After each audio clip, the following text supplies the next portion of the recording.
स्वागत है दोस्तों आपका हमारे चैनल आर.के. वर्मा में। भाग्य से बड़ा कुछ नहीं गंगाराम पटेल और बुलाखीराम नाई की चार बहुत मजेदार कहानी। दोस्तों, काशी यात्रा में बुलाखीराम ने अगले नगर में जो अजीब बात देखी थी उसका विवरण इस प्रकार है। नगर के बाजार में बुलाखीराम ने देखा कि एक स्थान पर बहुत भीड़ लगी हुई थी। भीड़ के मध्य दो व्यक्ति खड़े थे, जिनमें से एक तो कोई राजपुरुष प्रतीत होता था और दूसरा कोई निर्धन व्यक्ति। राजसी वस्त्रों में सज्जित पुरुष जवान था और निर्धन व्यक्ति बहुत बूढ़ा। वह राजपुरुष उस निर्धन वृद्ध के पैरों को बार बार छूकर उसके प्रति सम्मान प्रकट कर रहा था। दोनों की ही आंखें आंसुओं से भीगी हुई थीं। रात को सोने के समय जब बुलाखीराम ने गंगाराम पटेल से इस विषय में पूछा तो उन्होंने उसे यह कहानी सुनाई। बुलाखी, यहाँ से कुछ कोस के फासले पर एक नगर है रंगपुर। रंगपुर नगर में राजा श्रीपाल का शासन था। राजा श्रीपाल के दो पुत्र थे, जिनमें बड़े का नाम अजय और छोटे का नाम विजय था। उस राजा में वैसे तो अनेक अच्छाइयां थीं, किंतु एक बुराई भी उसके अंदर थी। वह यह समझता था कि उसकी प्रजा के सब लोग उसी के कारण सुरक्षित हैं। वही उनका भाग्य विधाता है। उसी के प्रताप से उन्हें भोजन की प्राप्ति होती है। कहने का मतलब यह है कि राजा मिथ्याभिमानी हो गया था। एक दिन की बात है। राजा अपने महल में बैठा हुआ था। उसके समीप ही उसके दोनों पुत्र भी बैठे थे। अचानक राजा ने अपने बड़े बेटे से यह प्रश्न पूछ लिया, अजय बेटे, यह बताओ कि किसके प्रताप से तुम्हें अन्न एवं जल प्राप्त होता है?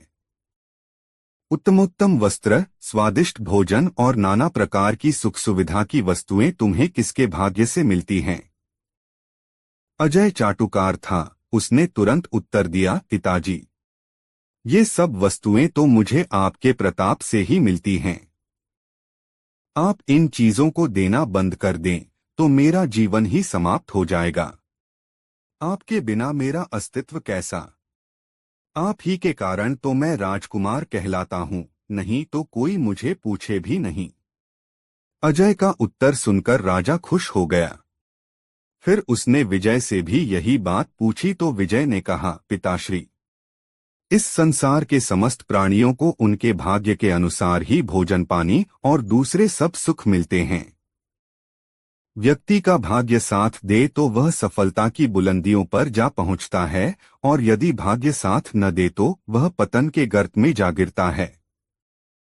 व्यक्ति के अपने भाग्य से ही उसे सब कुछ मिलता है। भोजन, वस्त्र और विविध प्रकार की सुख सामग्री उसे उसके भाग्य से ही मिलती है। तो क्या जो तुम खाते हो, जो वस्त्र तुमने पहने हैं, जो सुख सुविधाएं तुम्हें मिली हुई हैं, वे सब तुम्हें तुम्हारे भाग्य से ही मिली हैं? राजा ने पूछा। हाँ पिताजी, बिल्कुल ऐसा ही है। ये चीजें मुझे मेरे भाग्य से ही मिली हैं। यह सुनकर राजा को क्रोध आ गया। उसने गुस्से से कहा, विजय, तुम तो बहुत ही कृतघ्न हो। मेरा दिया खाते हो, मेरा दिया पहनते हो और इसका श्रेय देते हो अपने भाग्य को। तुम मेरे बेटे कहलाने का हक नहीं रखते। निकल जाओ मेरे महल से और कहीं बाहर जाकर अपने भाग्य के सहारे ही अपनी जीविका चलाओ। पिता की आज्ञा शिरोधार्य कर विजय महल से निकल आया और जीविका उपार्जन के लिए एक दूसरे राज्य की ओर चल पड़ा। रास्ते में एक घना जंगल पड़ता था।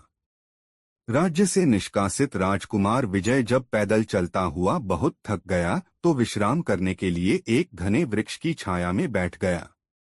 अभी उसे बैठे हुए ज्यादा देर नहीं हुई थी कि उसने निकट ही कहीं से आती हुई किसी सिंह की दहाड़ सुनी। उसने घबराकर उस दिशा में देखा तो उससे कुछ दूरी पर उसे एक सिंह लड़खड़ाता हुआ उसी की दिशा में बढ़ता हुआ नजर आया। यह देखकर राजकुमार घबरा गया। पहले उसने विचार किया कि जान बचाने के लिए उसे वृक्ष पर चढ़ जाना चाहिए, लेकिन जब उसने दोबारा सिंह की दहाड़ सुनी तो उसके कदम ठिठक गए। सिंह की दहाड़ में क्रोध का भाव न होकर करुणा का भाव था। विजय ने फिर उस सिंह की चाल पर गौर किया। सिंह बुरी तरह से लंगड़ा कर चल रहा था। उसका अगला एक पंजा जमीन पर पड़ हो नहीं रहा था।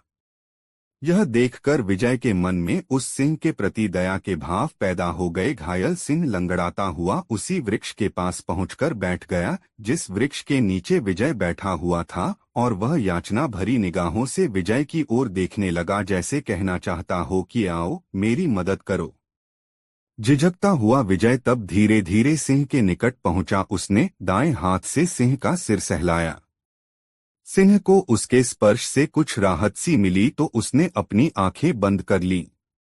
विजय ने इस बार दोबारा उसकी पीठ सहलाई तो सिंह जमीन पर लेट गया। अब विजय ने उसके घायल पंजे पर ध्यान दिया। सिंह के पैर में एक मोटा कांटा चुभा हुआ था।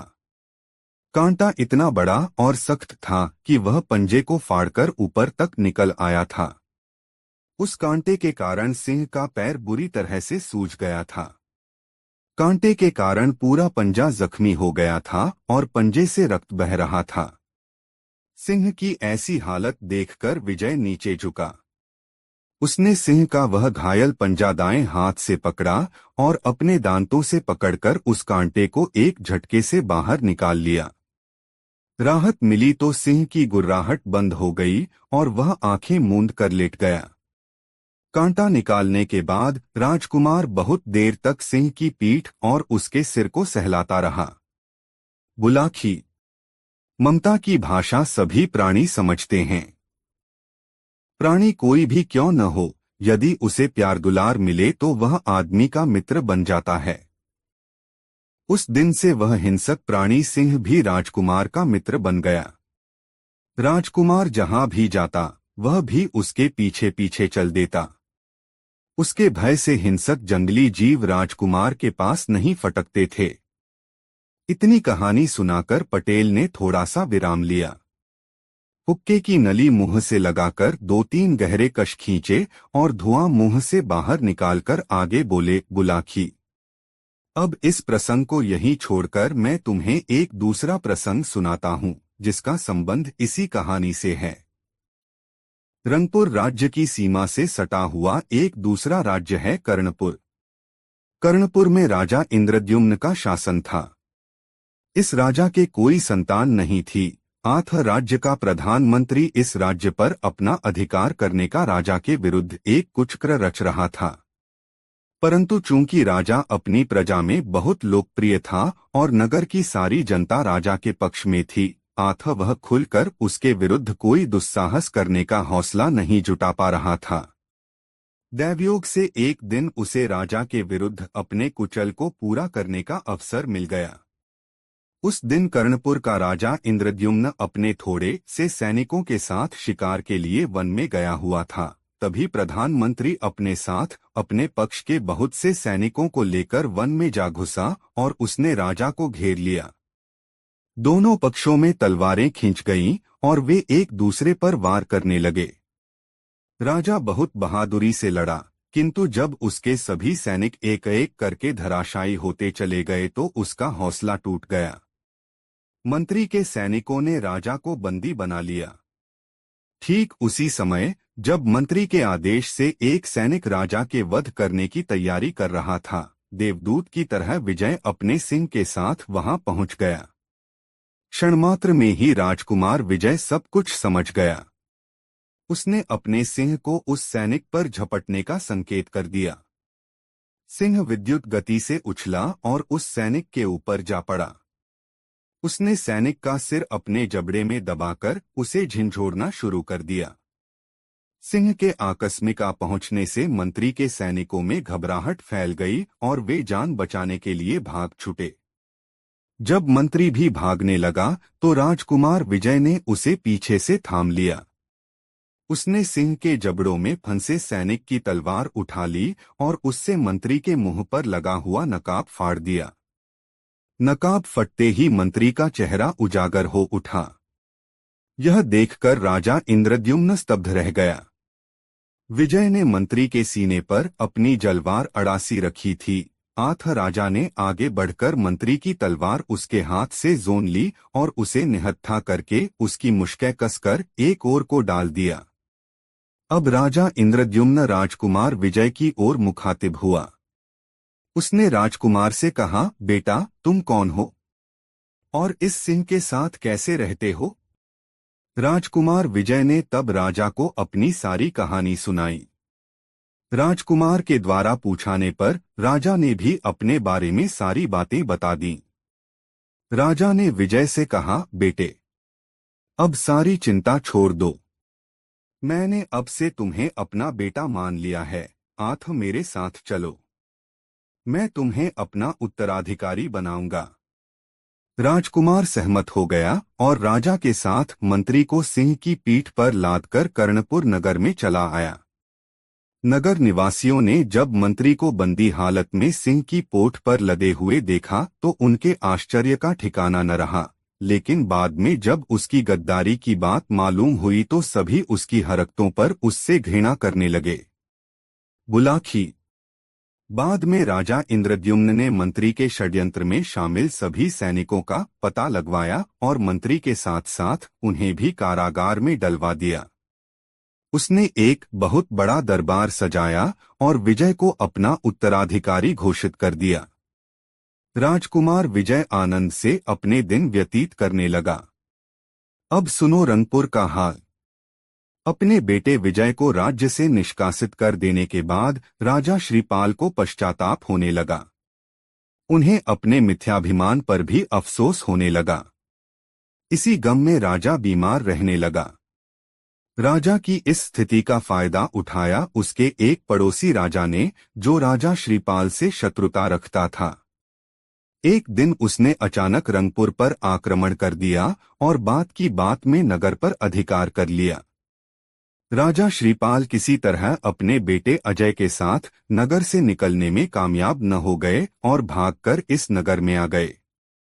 भागते समय वह साथ तो कुछ लाए नहीं थे, अपना परिचय भी किसी को नहीं देना चाहते थे। आठ वे मेहनत मजदूरी करके किसी तरह अपना पेट पालने लगे। राज्य छूट जाने का राजा को इतना गहरा सदमा पहुंचा कि वह असमय में ही बूढ़ा हो गया और अपनी आयु से दोगुनी उम्र का दिखाई देने लगा। उधर जब राजकुमार विजय को राजा इंद्रद्युम्न के नगर में रहते हुए बहुत दिन बीत गए तो एक दिन उसने अपने मन में सोचा कि अब अपने नगर लौटकर अपने पिता और अपने भाई का हालचाल जानना चाहिए। ऐसा विचार कर एक दिन वह राजा इंद्रद्युम्न से आज्ञा लेकर सैनिकों के साथ राजसी वस्त्रों में रंगपुर की ओर चल दिया। वहां आकर उसे मालूम हुआ कि उसके राज्य पर तो पड़ोसी राजा ने अपना अधिकार जमा लिया है। उसने लोगों से मालूमात हासिल की तो पता चला कि उसके पिता और उसका भाई किसी तरह बच निकलने में कामयाब हो गए थे, पर यह नहीं मालूम हो सका कि यहाँ से पलायन करने के बाद अब वे कहाँ हैं। खैर, कर्णपुर लौटकर राजकुमार विजय अपने पिता और भाई की तलाश में जुट गया। इसी बीच उसने अपनी सेना संगठित कर रंगपुर पर हमला कर दिया और उस राजा को परास्त कर अपने राज्य पर अधिकार कर लिया। बुलाखी। राजकुमार विजय की मेहनत रंग लाई। एक दिन एक कुम्हार के यहाँ मिट्टी गूंधते हुए उसने अपने पिता को पहचान लिया। उसका बड़ा भाई अजय भी उसी कुम्हार के यहाँ मिट्टी के बर्तन बनाने के काम पर लगा हुआ था। पिता को पहचानकर राजकुमार की आंखों में आंसू आ गए।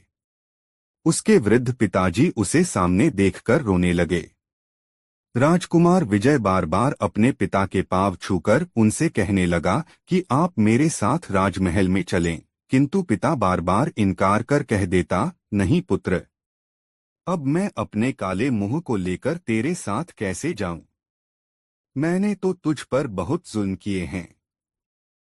अब मुझे मेरे हाल पर छोड़ दे और मुझे पश्चाताप करने दे। तो हे बुलाखी, आज तू जिस दृश्य को देखकर आया था वह उन पिता पुत्र के मिलन का वही दृश्य था। ऐसा कहकर पटेल ने अपनी कहानी का समापन कर दिया। उत्तर मिल जाने पर बुलाखी भी संतुष्ट हो गया। फिर दोनों लंबी तान कर सो गए। दोस्तों, यह कहानी आपको कैसी लगी कमेंट बॉक्स में जरूर बताएं और इस वीडियो को अभी एक लाइक जरूर कर दें। दोस्तों, काशी यात्रा की वापसी में गंगाराम पटेल और बुलाखीराम सुबह उठकर उस नगर से निकलकर आगे की यात्रा पर चल पड़े। शाम हो जाने पर जब वे विश्राम के लिए एक नए नगर में रुके तो वहां भी बुलाखीराम नाई ने एक अनोखा दृश्य देखा, जिसका रहस्य जानने के लिए वह बेचैन हो उठा। सोने से पूर्व उसने गंगाराम पटेल को उस दृश्य के विषय में बताया। उसने गंगाराम पटेल से कहा, पटेल जी, आज मैंने बाजार से गुजरते हुए जो अनोखा दृश्य देखा, मैं उसका रहस्य जानने के लिए बेचैन हो रहा हूँ। मुझे उस रहस्य के विषय में बताइए। हाँ भाई हाँ, बोले पटेल, पर पहले यह तो बताओ कि तुमने देखा क्या था। पटेल जी, मैंने रास्ते में देखा था कि जुलूस निकल रहा था। जुलूस के बीच सोने से बनी एक गाड़ी पर एक कुत्ता बैठा हुआ था, जिसने सोने के वस्त्राभूषण पहने हुए थे। उस गाड़ी को घोड़ों के स्थान पर राजसी वस्त्राभूषण पहने एक व्यक्ति खींच रहा था, बुलाखी ने बताया। बुलाखी की बात सुनकर गंगाराम पटेल ने कहा, बुलाखी, अब तू इस रहस्य के विषय में सुनिस। नगर के राजा का नाम अमीचंद है। यह राजा बहुत नेक इंसान है और जिस व्यक्ति को तू उस गाड़ी में जुटा हुआ देखकर आया है, वह इस राज्य का दीवान है। उसका नाम जीवन सिंह है। उसकी यह हालत कैसे हुई, यह भी सुन। अब से कुछ दिन पूर्व यहाँ का राजा अमीचंद आखेट करने के लिए वन में गया था। वहां उसने एक काले हिरण को देखा, जो अपने दल से बिछुड़कर अकेला ही घास चर रहा था। राजा को वह शिकार उपयुक्त लगा। उसने घोड़ा उसी की दिशा में दौड़ा दिया। हिरण ने उसे अपनी ओर आते देखा तो जान बचाने के लिए वह घने जंगल की ओर दौड़ लिया। राजा ने भी अपना घोड़ा उसके पीछे लगा दिया। अब आगे आगे शिकार और पीछे पीछे शिकारी। लुकाछिपी का खेल आरंभ हो गया। इसी बीच कुछ झाड़ियों के बीच हिरण ऐसा गायब हुआ कि फिर ढूंढे न मिला। राजा ने घोड़े की रास खींचकर उसे रोका और अपने सैनिकों की तलाश में पीछे की ओर निगाहें दौड़ाई, लेकिन उसे अपने साथ आए सैनिक भी दिखाई न दिए। उस हिरण ने राजा को बहुत छकाया था। उसे उसका पीछा करने में परिश्रम भी बहुत करना पड़ा था। आठ राजा को बहुत जोर की प्यास लगी हुई थी। उसका घोड़ा भी बहुत थका हुआ था और अपनी जुबान बाहर निकालकर जोर जोर से अपनी टांगें जमीन पर पटक रहा था। राजा ने पानी की तलाश में इधर उधर नजरें दौड़ाई, किंतु जब किसी भी दिशा में दूर दूर तक उसे कोई सरोवर या नदी नहीं दिखाई दी तो वह एक पेड़ के नीचे बैठकर विश्राम करने लगा। बुलाखीराम जिस समय प्यास से व्याकुल होकर राजा उस वृक्ष के नीचे बैठा विश्राम कर रहा था, उसी समय दैवयोग से एक कुत्ता न जाने कहां से उसके पास आ पहुंचा और राजा की ओर याचना भरी निगाहों से देखने लगा। कुत्ता शायद भूखा था।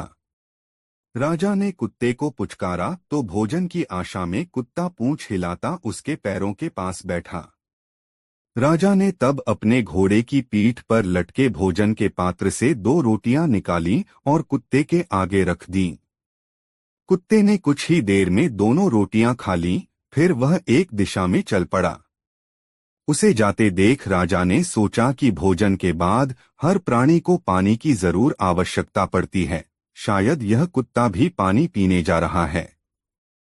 ऐसा विचार कर घोड़े की रास थामकर राजा उस कुत्ते के पीछे पीछे चल पड़ा।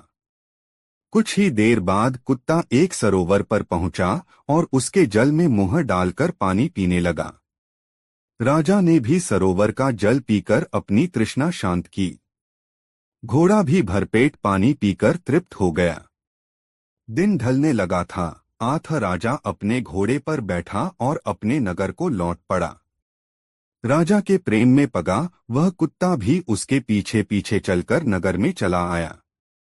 महल के दरवाजे पर पहुंचकर राजा घोड़े से उतरा तो उसने कुत्ते को भी वहीं खड़ा पाया। यह देखकर राजा ने उसे दुत्कारा नहीं, बल्कि प्यार से कुत्ते को पुचकारा, उसकी पीठ पर हाथ फिराया और उसे अपने महल में ले आया।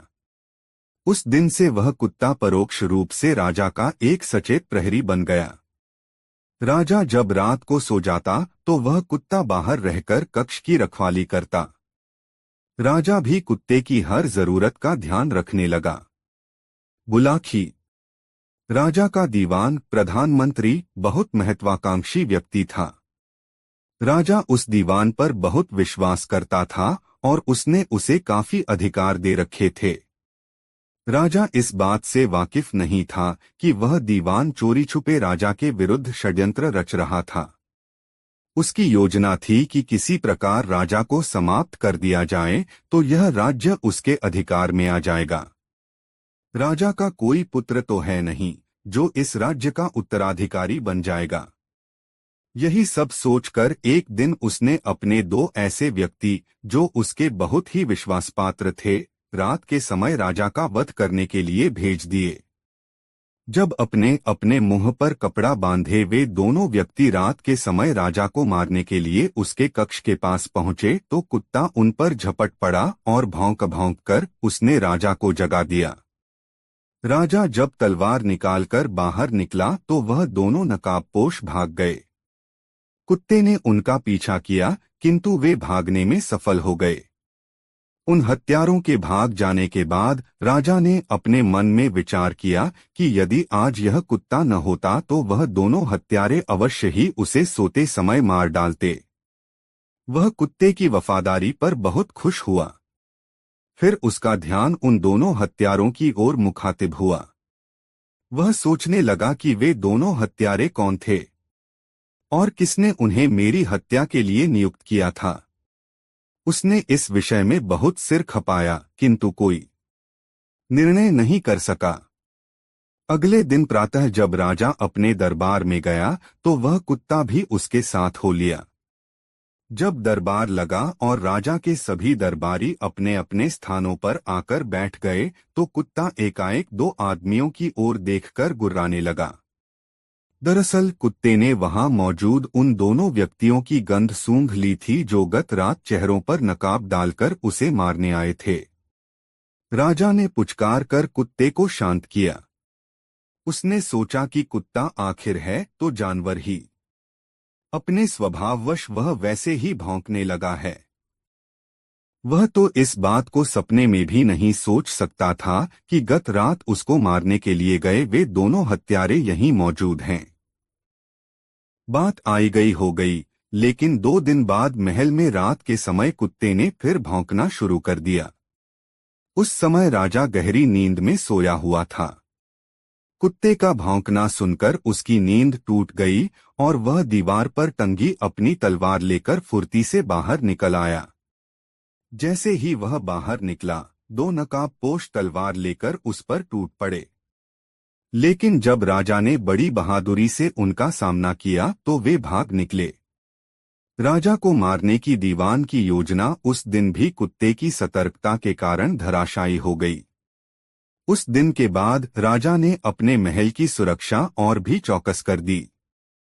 वह स्वयं भी रात को एक दूसरे कक्ष में सोने लगा और पहले वाले कक्ष में अपने पलंग पर तकिए लगाकर और उन तकियों पर चादर ओढ़ाकर ऐसा बना देता कि देखने वाले को ऐसा लगे कि कोई आदमी उस पलंग पर सो रहा है। 5 दिन तक कोई घटना न घटी, लेकिन छठे दिन ही वे दोनों मृत्युदूत न जाने कैसे राजा की सुरक्षा व्यवस्था भेद कर उसके महल में दाखिल हो गए। उन नकाबपोशों को आते देख कुत्ता सतर्क हो गया। उसने जोर जोर से भौंकना शुरू कर दिया और उछल कर उन नकाबपोशों को काटने का प्रयास करने लगा। कुत्ते का भौंकना सुनकर राजा एकदम सतर्क हो गया। वह समझ गया कि फिर कोई आक्रमणकारी महल में आ घुसा है। वह तलवार लेकर बाहर आया और दोनों आक्रमणकारियों पर टूट पड़ा। दोनों नकाबपोश भी भिड़ गए। नकाबपोश इस बार बहुत आश्वस्त थे कि वे 2 हैं और राजा एक, इसलिए कुछ ही देर में वे राजा पर काबू पा लेंगे, लेकिन उनका यह सोचना बेकार साबित हुआ। राजा के हाथ से एक नकाबपोश तो उसी समय मारा गया। दूसरा जब भागने लगा तो राजा ने उसके नकाब पर तलवार का प्रहार कर दिया। नकाबपोश चीखता हुआ नीचे गिरा तो राजा ने फुर्ती से आगे बढ़कर उसकी नकाब खींच ली। नकाब उतरने के बाद जो चेहरा नमूदार हुआ, उसे देखकर राजा आश्चर्यचकित हो गया। वह व्यक्ति स्वयं राज्य का दीवान था। पलक झपकते ही सारा षड्यंत्र राजा की आंखों के सामने उजागर हो उठा। उसने यह भी जान लिया कि महल की सुरक्षा के लिए तैनात प्रहरियों को चकमा देकर दीवान यहां तक अपने साथी सहित आने में कैसे कामयाब हो गया था। दरअसल दीवान ने अपने पद का लाभ उठाते हुए पहरे पर नियुक्त प्रहरियों से यह कहा था कि उसे इसी समय राजा से किसी गहन समस्या पर विचार विमर्श करना है। राजकीय कार्य था। आठ प्रहरियों ने उसे रोका नहीं और वह राजा के कक्ष तक पहुंचने में सफल हो गया था। बहरहाल राजा ने दीवान को प्रहरियों के हवाले किया और अपने कक्ष में जाकर सो गया। कुत्ते की वफादारी पर उसे गर्व हो आया। सुबह जब वह दरबार में गया तो उसने कैदी को दरबार में लाने का हुक्म दिया। दीवान को जंजीरों में बंधे देख दरबारी भी आश्चर्य करने लगे, किंतु जब राजा ने उसका अपराध सुनाया तो वे दीवान के ऊपर थू-थू करने लगे। बुलाखी, जैसा कि मैंने पहले बताया, यहाँ का राजा बहुत ही नेक, धर्मपरायण और रहमदिल है। उसने दीवान को मृत्युदंड तो नहीं दिया, किंतु उसके लिए यह सजा अवश्य नियत कर दी कि वह एक कुत्ते से भी गया बीता है। आज वह इस कुत्ते को गाड़ी में बैठाकर घोड़ों के स्थान पर स्वयं उसकी गाड़ी में जुटकर सारे नगर का चक्कर लगाएगा। इतनी कहानी सुनाकर पटेल ने थोड़ा विराम लिया और फिर आगे कहा, बुलाखी राम, अब तो सारी कहानी तेरी समझ में आ गई होगी। नहीं समझा तो मैं तुझे समझाए देता हूँ। आज जिस अजीब घटना को देखकर तू आया है वह यही थी। जो व्यक्ति राजसी वस्त्र पहने कुत्ते की गाड़ी खींच रहा था वह इस राज्य का दीवान था, और जो कुत्ता स्वर्णाभूषण पहने उस गाड़ी में बैठा था वह वही कुत्ता था जिसने एक बार नहीं 3-3 बार राजा की जान बचाई थी। उम्मीद है कि अब तेरी शंका का समाधान हो गया होगा। हाँ पटेल जी, शंका का समाधान हो गया, बुलाखी बोला, पर मैं यह सोच कर परेशान हो रहा हूँ कि कैसे कैसे नमकहराम आदमी हैं इस दुनिया में, जो सामने तो स्वामी भक्त होने का दिखावा करते हैं लेकिन चोरी छिपे मालिक की पीठ में छुरा घोंपने से बाज नहीं आते। इसी का नाम तो दुनिया है बुलाखी राम। इसी तरह संसार चक्र चलता है। दुनिया में अच्छे आदमी हैं तो बुरों की भी कमी नहीं है। आदिकाल से ही ऐसा होता चला आया है। पहले भी बुरे आदमी हुए हैं और अच्छे भी, किंतु जीत हमेशा सच्चाई की ही होती है। बुराई हमेशा हारती है।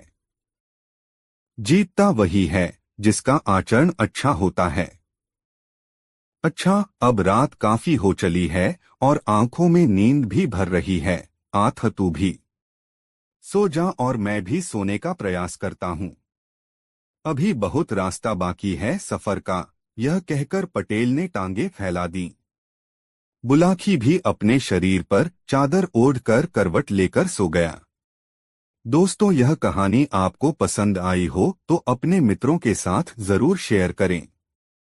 दोस्तों, सुबह भोर हुई तो गंगाराम पटेल और बुलाखी राम उठे, शौचादि से फारिग हुए, सामान समेटा और घोड़ों पर जीन कसकर अपनी यात्रा पर निकल पड़े। रास्ते में एक नगर में उन्होंने दोपहर का भोजन किया और दिन ढलते ढलते एक नए नगर में जा पहुंचे। वहां वे एक धर्मशाला में ठहर गए। नित्य की तरह बुलाखी भोजन का सामान खरीदने के लिए चला गया। वहां उसने लौटती बार जो दृश्य देखा वह उसका रहस्य जानने को बेचैन हो उठा। भोजन आदि से निवृत्त होकर जब गंगाराम बिस्तर पर पहुंचकर हुक्का गुड़गुड़ाने लगे तब उसने पटेल के पैर दबाते हुए उनसे कहा, पटेल जी, अब तो आप भोजनादि से निवृत्त हो चुके हैं। क्या अब मैं अपनी वह बात कहूं जो आज बाजार से लौटते समय मैंने देखी है? हाँ हाँ भाई, अवश्य कहो, पटेल विनोद भरे स्वर में बोले। तुम्हारी इस शर्त को मानकर ही तो मैं तुम्हें साथ लाया हूँ। मुझे मालूम है कि मैंने तुम्हारी शंका का समाधान न किया तो सवेरा होते ही तुम मेरा साथ छोड़कर वापस लौट जाओगे। आथ अपनी बात अवश्य कहो। पटेल जी, आज जब मैं बाजार से सामान खरीदकर वापस लौट रहा था तो मैंने एक दुकान के बाहर भीड़ जुटी हुई देखी। यह देख मैं भी यह जानने के लिए वहां ठहर गया कि देखूं माजरा क्या है, किस कारण यह भीड़ खड़ी है। मैंने देखा कि एक वैश्य की दुकान के नीचे एक 12-13 वर्षीय लड़के की लाश पड़ी हुई है। लाश के समीप ही उस लड़के के माँ बाप बैठे सिसक रहे थे। तभी एक व्यक्ति वहां पहुंचा। उसमें और वैश्य में कुछ वार्तालाप हुआ। फिर उस व्यक्ति ने लड़के के पिता से किसी बात की शपथ लेने के लिए कहा। लड़के के पिता ने जैसे ही शपथ ली कि मृत लड़का जीवित होकर खड़ा हो गया। यह देखकर मेरी हैरत का ठिकाना न रहा। मैं तत्काल वहां से चलकर आपके पास पहुंचा।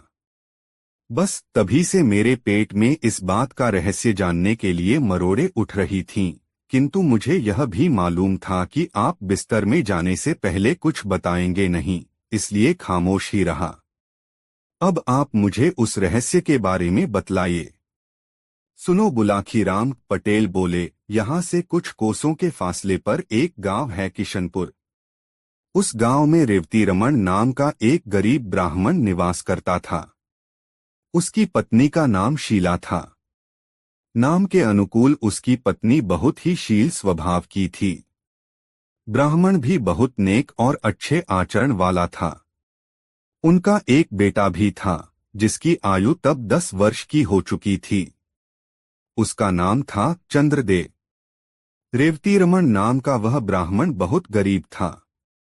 उसके पास जमीन भी ज्यादा नहीं थी। उस जमीन से जो भी अनाज पैदा होता, उसी के सहारे उनका निर्वाह होता था। अपनी आर्थिक स्थिति से तंग आकर एक दिन उसने अपनी पत्नी से कहा, सुनो शीला, यह गांव में रहकर निर्वाह करना दिन प्रतिदिन मुश्किल होता जा रहा है। आठ मैंने निश्चय किया है कि 1-2 दिन में यह गांव छोड़कर किसी बड़े नगर को चल पड़ेंगे। बड़े शहरों में काम की कोई कमी नहीं होती। ईश्वर ने चाहा तो हम वहां किसी की नौकरी कर लेंगे और आराम से जीवन व्यतीत करेंगे। कुछ सालों बाद जब हमारे पास कुछ धन इकट्ठा हो जाएगा तो हम वापस लौट आएंगे और उस धन से कोई कारोबार कर लेंगे। इस तरह आसानी से हमारे जीवन का निर्वाह हो जाएगा। अब बताओ, तुम्हारी क्या राय है इस विषय में?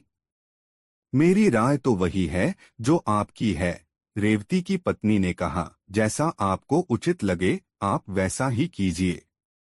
मैं आपके साथ हूँ। इस प्रकार विचार करके रेवती अपनी पत्नी और पुत्र को साथ लेकर शहर के लिए चल पड़ा। शहर में पहुंचकर रेवती रमन ने एक वैश्य के यहाँ नौकरी कर ली। उसकी पत्नी ने भी एक महाजन के यहाँ खाना बनाने की नौकरी कर ली। इस तरह से उनका निर्वाह ठीक ढंग से होने लगा। रेवती रमन मेहनती आदमी था। 1 साल बाद उसका काम देखकर वैश्य ने उसकी तनख्वाह बढ़ा दी। इस तरह से वह अपने परिवार का भरण पोषण करने के पश्चात कुछ धन भविष्य के लिए बचाने लगा। 3 साल के बाद उन दोनों की कमाई से 5,000 रुपए इकट्ठे हो गए। तब दोनों ने अपनी अपनी नौकरी छोड़ दी और अपने गांव लौट पड़े। शाम के समय वे इसी नगर में पहुंचे। उन्होंने रात्रि विश्राम के लिए किसी उपयुक्त जगह की जानकारी चाही।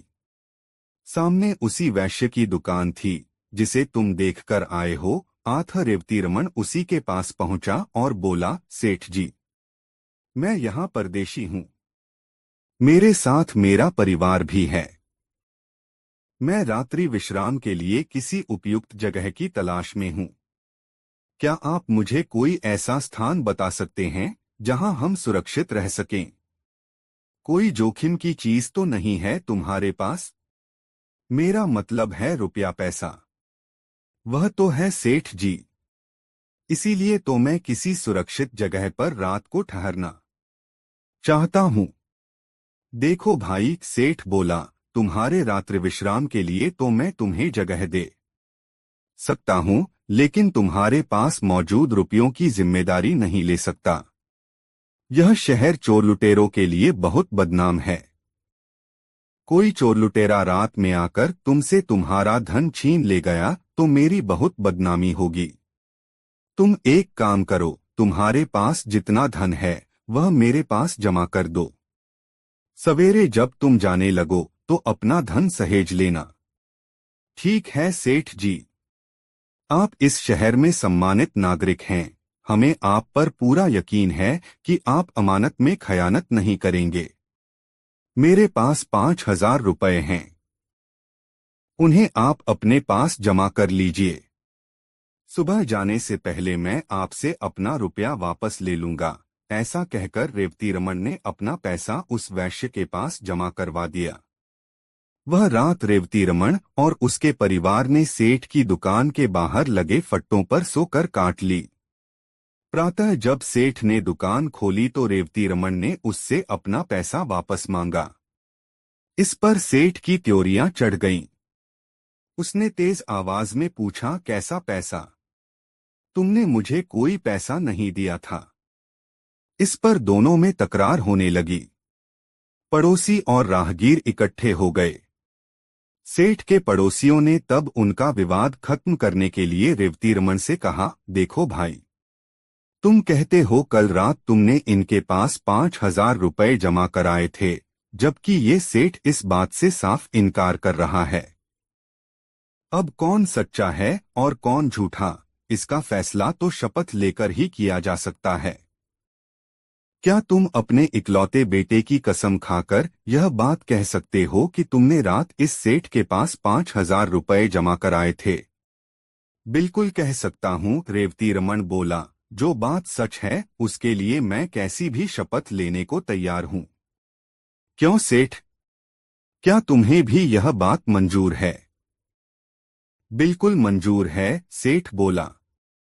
न्यायकर्ताओं ने तब रेवतीरमण से उसके बेटे के सिर पर हाथ रखकर यह कसम खाने के लिए कहा कि यदि उसकी शपथ झूठी है तो तत्काल उसके बेटे की मृत्यु हो जाए। बुलाकी पटेल ने आगे कहा, किस्मत का खेल देखो। जैसे ही रेवतीरमण ने अपने बेटे चंद्रदेव के सिर पर हाथ रखकर यह शपथ ली कि तत्काल उसके बेटे की मौत हो गई। झूठा होते हुए भी उस सेठ के चेहरे पर विजय के भाव झलक उठे। रेवती और उसकी पत्नी सन्न रह गए। वहां उपस्थित भीड़ और न्यायकर्ताओं ने रेवती को बहुत लानत मलामतें दी क्योंकि वह झूठा साबित हो गया था। रेवती की हालत ऐसी हो गई जैसे भरे बाजार में उसे किसी ने नंगा कर दिया हो। पति पत्नी दोनों ही सिसक रहे थे और भीड़ उनका मजाक उड़ा रही थी, उन पर फप्तियां कस रही थी। तभी उस भीड़ में से निकलकर एक आदमी रेवतीरमण के पास पहुंचा। उसने उससे कहा, देखो दोस्त, असली माजरा क्या है, तुम मुझे सच्ची बात बताओ। क्या वाकई तुमने इस सेठ को 5,000 रुपए जमा करने के लिए दिए थे? रेवतीरमण बोला, यह बात मैं कई बार दोहरा चुका हूँ, लेकिन किसी को यकीन ही नहीं हो रहा। उल्टा सभी लोग मुझे ही बेईमान करार दे रहे हैं।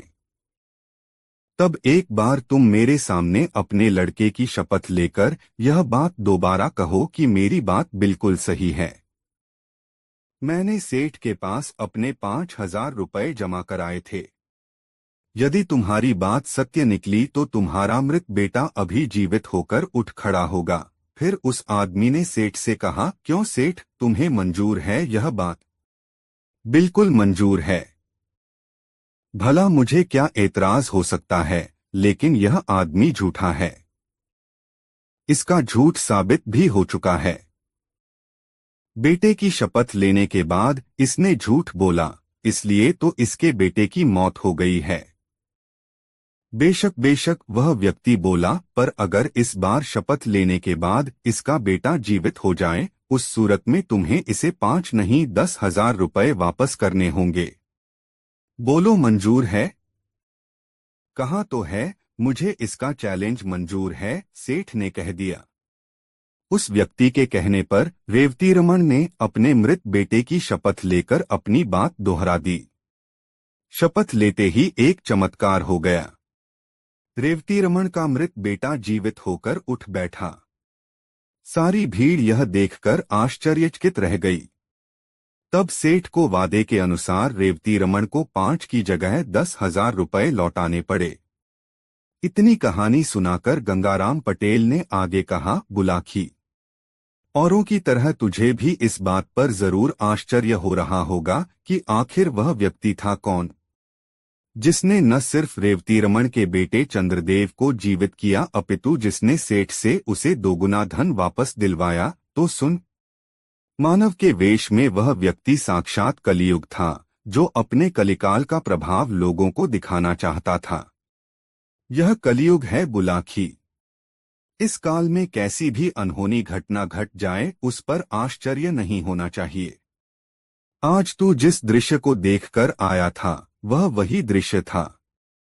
उम्मीद है अब तेरी जिज्ञासा शांत हो गई होगी। आथा अब मुझे भी सोने दे और खुद भी सो रहा है। कल प्रातः फिर से काशी यात्रा के लिए चलना है। कहकर पटेल ने आंखें मूंद लीं और निद्रारानी की गोद में समा गए। करवट बदलकर बुलाखी नाई भी सो गया। दोस्तों, यह कहानी आपको कैसी लगी कमेंट बॉक्स में जरूर बताएं। अपने वीडियो यहां तक देखा है तो एक कमेंट जरूर करें। दोस्तों, काशी यात्रा में गंगाराम पटेल और बुलाखीराम नाई जिस शहर में रात्रि विश्राम के लिए ठहरे, वहां बुलाखीराम ने फिर एक अनोखा दृश्य देखा। उसने देखा कि शहर के बहुत से धनीमानी सम्मानित लोग एक युवक को अपने कंधों पर उठाए उसकी जय जयकार करते हुए बाजार से गुजर रहे थे। युवक अपना हाथ हिलाकर उनका अभिवादन स्वीकार कर रहा था। यह दृश्य देखकर बुलाखीराम वापस लौट पड़ा। रात को भोजन आदि से निवृत्त होकर बुलाखी ने यह घटना गंगाराम पटेल को सुनाकर उसका रहस्य भेदन करने के लिए कहा तो गंगाराम बोले, बुलाखी, इस घटना का रहस्य जानने से पहले मैं तुझे एक कहानी सुनाता हूं। पहले उस कहानी को सुन लो। कथा के समापन पर इसका रहस्य अपने आप उजागर हो जाएगा। तो सुनाइए न पटेल जी वह कहानी। मैं तो बहुत बेताबी से उस कहानी को सुनने के लिए उत्सुक हो रहा हूं, बुलाखीराम ने कहा। बुलाखी, अब से कुछ वर्ष पूर्व इस नगर में एक गरीब आदमी रहता था। उसका नाम था जीवाराम। जीवाराम दिन रात हाड़तोड़ मेहनत करता था, फिर भी उसे और उसके परिवार को बड़ी मुश्किल से ही भोजन मिल पाता था। जीवाराम की पत्नी का नाम था गुलकदी। वह अपने नाम के ही अनुकूल बहुत मृदु स्वभाव की थी। दूसरे लोगों के घरों में चौका बर्तन का काम करके वह अपने पति की मदद में लगी रहती थी। उन दोनों के एक बेटा भी था, जिसका नाम दयाराम था, लेकिन लोग उसे तीसमार खां कहकर संबोधित करते थे। दयाराम भी अपने इस नाम को सुनकर खुश होता था। अब तीसमार खां उसका नाम कैसे पड़ा, यह भी सुनो। एक बार उसने झाड़ू से चौके में बैठी 30 मक्खियां एक ही झपट्टे में मार डाली थीं, बस तभी से उसका नाम पड़ गया तीसमार खां। यह परिवार जैसे तैसे करके अपना गुजारा चला ही रहा था कि एक दिन तकदीर की मार इस परिवार पर टूट पड़ी। नगर के उस क्षेत्र में हैजे की बीमारी फूट पड़ी, जिसमें जीवाराम की मृत्यु हो गई। दयाराम उर्फ तीसमार खां की उम्र उस समय 10 वर्ष की थी। पति की मृत्यु के बाद कुछ दिन तक तो गुलकंदी अपने पति द्वारा जोड़ी हुई थोड़ी सी संचित पूंजी से अपने परिवार का भरण पोषण करती रही, लेकिन जब सारी पूंजी समाप्त हो गई तो वह भी अपने पति की तरह मेहनत मजदूरी करके अपने परिवार का पेट पालने लगी। धीरे धीरे उसके पति को मरे हुए 10 साल का समय व्यतीत हो गया। तीसमार खां 20 साल का एक गबरू युवक बन गया। उसकी माता ने एक दिन उसे समझाया, बेटा दयाराम, अब तू 20 वर्ष का हो चुका है। अब तक मैं जैसे तैसे करके तेरा और अपना पेट भरती रही, किंतु अब मेरे हाथ पैर जवाब देने लगे हैं। अब तुझे चाहिए कि कहीं नौकरी या मेहनत मजदूरी का काम पकड़ ले और परिवार को चलाने में मेरी मदद कर। दयाराम उर्फ तीसमार खां ने मां के सामने तो अपनी सहमति व्यक्त कर दी, किंतु उसने न तो कोई नौकरी तलाश की और न किसी मेहनत मजदूरी पर गया। जाता भी तो कैसे? दरअसल वह एक आलसी और कामचोर व्यक्ति बन गया था। वह नौकरी करना ही नहीं चाहता था, क्योंकि मां की कमाई से उसके खाने पीने का प्रबंध हो ही जाता था। लेकिन कुछ समय बाद उसकी मां ने जब उसे ज्यादा प्रताड़ित किया तो वह कोई नौकरी ढूंढने के लिए तैयार हो गया। एक दिन वह राजदरबार में पहुंच गया। वहां उसने हाथ जोड़कर राजा से विनती की, अन्नदाता, मैं आपके राज्य का एक बेरोजगार युवक हूं। मैं आपसे यह विनती करने के लिए आया हूं कि आप मुझे कोई नौकरी दे दीजिए। कोई और दिन होता तो राजा उसे दुत्कार देता। ऐसे न जाने कितने बेरोजगार नौजवान रोज ही उसके दरबार में नौकरी पाने की फरियाद करने के लिए आते थे, लेकिन आज के दिन राजा विशेष रूप से प्रसन्न था। उसकी रानी ने उसे बताया था कि शीघ्र ही उसकी कोख से उसकी संतान जन्म लेने वाली है, इसलिए उसने बड़े विनोद भरे भाव में कहा, दे देंगे भई, तुम्हें नौकरी भी दे देंगे। पर पहले अपना नाम तो बताओ। यह भी बताओ कि तुम्हारे अंदर विशेषता क्या है। अन्नदाता तीसमार खां ने कहा, लोग मुझे तीसमार खां के नाम से पुकारते हैं। अब मेरा यह नाम कितना सार्थक है, यह तो वक्त आने पर ही पता चलेगा, पर मैं आपको यह विश्वास दिलाता हूं कि जब भी आप मुझे कोई असंभव काम सौंपेंगे, मैं दिलोजान से उसे पूरा करने की कोशिश करूंगा। ठीक है, राजा बोला, आज से हमने तुम्हें राजकीय सेवा के लिए नियुक्त किया। तुम्हारा वेतन होगा 100 रुपये प्रतिदिन। किसी दिन वक्त आने पर हम तुम्हारे कौशल का इम्तिहान लेंगे। इस तरह तीसमार खां राजकीय सेवा में नियुक्त हो गया। बढ़िया वेतन और कामधंधा कुछ नहीं। तीसमार खां के तो पौ 12 हो गए। कुछ ही दिनों में उसने अपना पुराना कच्चा मकान तुड़वाकर रहने के लिए शानदार हवेली बनवा ली। उसकी मां ने भी अब दूसरों के यहाँ काम पर जाना छोड़ दिया और संभ्रांत गृहिणियों की तरह अपने घर में रहने लगी। लेकिन तीसमार खां की उन्नति से अनेक राजदरबारी उससे ईर्ष्या करने लगे। वे सोचने लगे कि कब मौका मिले और कब तीसमार खां को नीचा दिखाएं। संयोगवश शीघ्र ही एक मौका उनके हाथ लग भी गया। राज्य के एक हिस्से में कई दिनों से कुछ डाकू सक्रिय हो गए थे। उन्होंने लूटपाट आरंभ कर दी थी। राजा के सिपाही उन्हें पकड़ने में नाकामयाब हो रहे थे। डाकुओं का हौसला इतना हो गया कि ये लोग अब दिनदहाड़े डाका डालने लगे थे। राजा का प्रशासन इनके सामने असहाय होकर रह गया था। जब जनता में त्राहित्राही मचने लगी और वहां के लोग फरियादें करने राजा के पास पहुंचने लगे तो राजा ने अपनी राजसभा बुलाई और दरबारियों से सलाह ली कि उन डाकुओं को कैसे पकड़ा जाए। इस पर गहन मंथन होने लगा। किसी ने राय व्यक्त की कि वह सारा इलाका सेना के हवाले कर दिया जाए। किसी ने कहा कि डाकू पकड़कर शासन के हवाले कर देने वालों के लिए भारी इनाम देने की घोषणा करा दी जाए। किसी ने कुछ राय दी तो किसी ने कुछ। तभी राजा के एक मंत्री ने, जो तीसमार खां से द्वेष रखता था, राजा से कहा, अन्नदाता, यह काम तीसमार खां को सौंप दीजिए। उसे आपने नौकरी भी इसी शर्त पर दी थी कि वह असंभव कामों को कर दिखाएगा। बहुत समय से वह राजकोष से मुफ्त में अपना वेतन ले रहा है। अब समय आ गया है कि उसकी योग्यता की परख कर ली जाए। यह विचार राजा को पसंद आया। राजकार्यों में उलझे रहने के कारण यह बात उनके ध्यान से उतर गई कि उन्होंने तीसमार खां को नौकरी इसी शर्त पर दी थी कि वह असंभव कार्यों को संभव कर दिखाएगा। आज उसके इम्तिहान का अवसर आ पहुंचा था।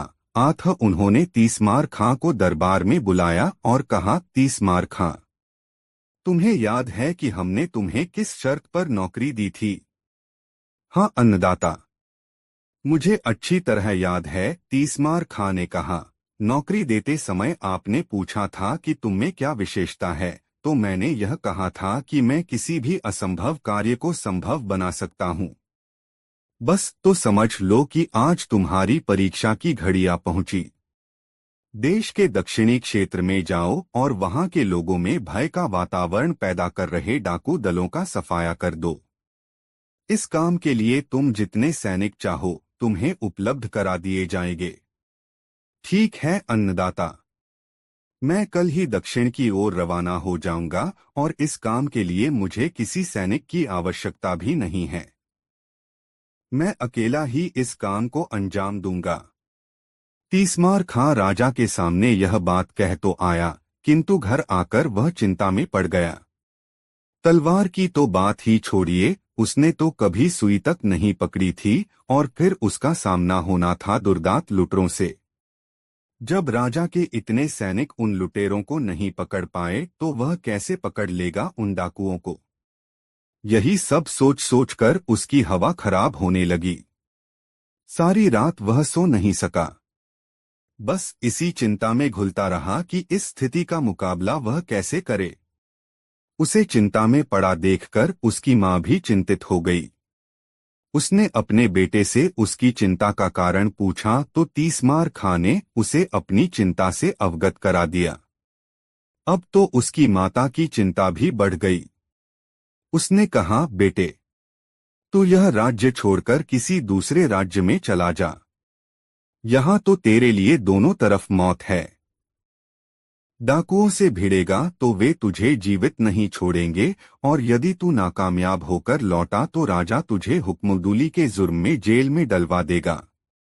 तेरी सारी संपत्ति कुर्क करा ली जाएगी। हो सकता है ऐसी हालत में राजा मुझे भी जेल में डलवा दे। हाँ माँ, ऐसा ही करना ठीक रहेगा, भयभीत स्वर में तीसमार खां ने कहा। अब तू जल्दी से मेरे लिए थोड़ा भोजन बना दे। तब तक मैं घर में रखे धन को सहेज लेता हूँ। ऐसा कहकर तीसमार खां अपने घर में रखा धन गिनकर एक थैले में भरने लगा। उसकी माता रास्ते में भोजन के लिए उसके लिए तिल के लड्डू बनाने लगी। अचानक ही कोई काम उसे याद आ गया। आथा चाशनी बनाने का काम अधूरा छोड़कर वह उस काम को करने के लिए पड़ोस में चली गई। इसी बीच एक चूहे का पीछा करते हुए काला नाग रसोई में आ गया। उसने चूहे को पकड़ने के लिए जैसे ही उछाल मारी वह चाशनी में गिर गया। चाशनी बहुत गर्म थी। नाग का सारा शरीर पिघलकर उस चाशनी का ही हिस्सा बन गया। कुछ देर बाद तीसमार खां की माँ वहां पहुंची। उसने जल्दी जल्दी लड्डू तैयार किए और उन्हें पोटली में बांधकर रख दिया। तीसमार खां ने भी अपनी पूंजी एक थैले में भरी और कुछ धन अपनी माता के लिए छोड़कर दोनों पोटलियां लेकर घोड़े पर सवार होकर घर से बाहर निकल गया। सारा दिन वह यात्रा करता रहा। शाम हुई तो वह किसी गांव में न ठहरकर जंगल में ही एक वृक्ष के नीचे टिक गया। घोड़ा चरने के लिए छोड़ दिया और दोनों पोटलियां वृक्ष के ऊपर एक शाखा पर टांग दी। कुछ ही देर में उसे नींद ने आ दबोचा और वह गहरी नींद में जा समाया। संयोग की बात कि जिन डाकुओं की खोज के लिए तीसमार खां जा रहा था, उसके सोते ही डाकुओं का वह दल वहीं आ पहुंचा। डाकुओं ने तीसमार खां को अकेले सोता हुआ देखा तो निश्चित भाव से उसके पास आ पहुंचे।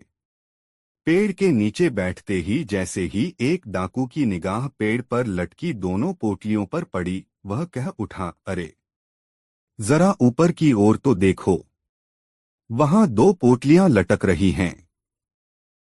जरूर यह पोटलियां इसी सोए हुए मुसाफिर की होंगी। अपना सारा माल इसने उन पोटलियों में ही भर रखा होगा। डाकुओं के सरदार ने कहा, इन्हें नीचे उतारो। डाकुओं के सरदार के आदेश पर एक डाकू तुरंत पेड़ पर चढ़ गया और दोनों पोटलियां उतार लाया। पोटलियां खोली गईं तो एक में ढेर सारा धन और दूसरी में लड्डू भरे हुए मिले। डाकू भूखे थे। लड्डू देखते ही उनके मुंह में पानी भर आया और वे लड्डुओं पर टूट पड़े। रुपए पैसों से भरी पोटली पहले से ही डाकू सरदार ने अपने कब्जे में कर ली थी। कुछ ही देर में उन सब की हालत खराब होने लगी। तीक्ष्ण विष के प्रभाव से वे अचेत होने लगे। फिर देखते ही देखते सारे डाकुओं की मौत हो गई। भोर के समय जब तीसमार खां की नींद टूटी तो उसकी निगाह डाकुओं पर पड़ी। उसकी दोनों पोटलियां खुली हुई पड़ी थीं। पलक झपकते ही सारा मामला उसकी समझ में आ गया। मां की असावधानी से जरूर लड्डुओं में कोई विषैला तत्व गिर गया होगा, जिसे खाकर ही इन लोगों की मौत हुई है। बस फिर क्या था? उसने तलवार निकाली और उन मरे हुए डाकुओं के सिर काटने शुरू कर दिए। डाकू संख्या में 30 थे। तीसमार खां ने उन सबके सिर इकट्ठे किए और 2 बड़े-बड़े थैलों में भर लिए। डाकुओं के पास भी जो कुछ निकला वह उसने अपने कब्जे में कर लिया। फिर वह डाकुओं के धड़ वहीं पड़ा छोड़कर वापस अपने नगर में लौट आया। राजा के पास पहुंचकर जब उसने अपना कारनामा राजा को बताया तो राजा बेहद खुश हुआ।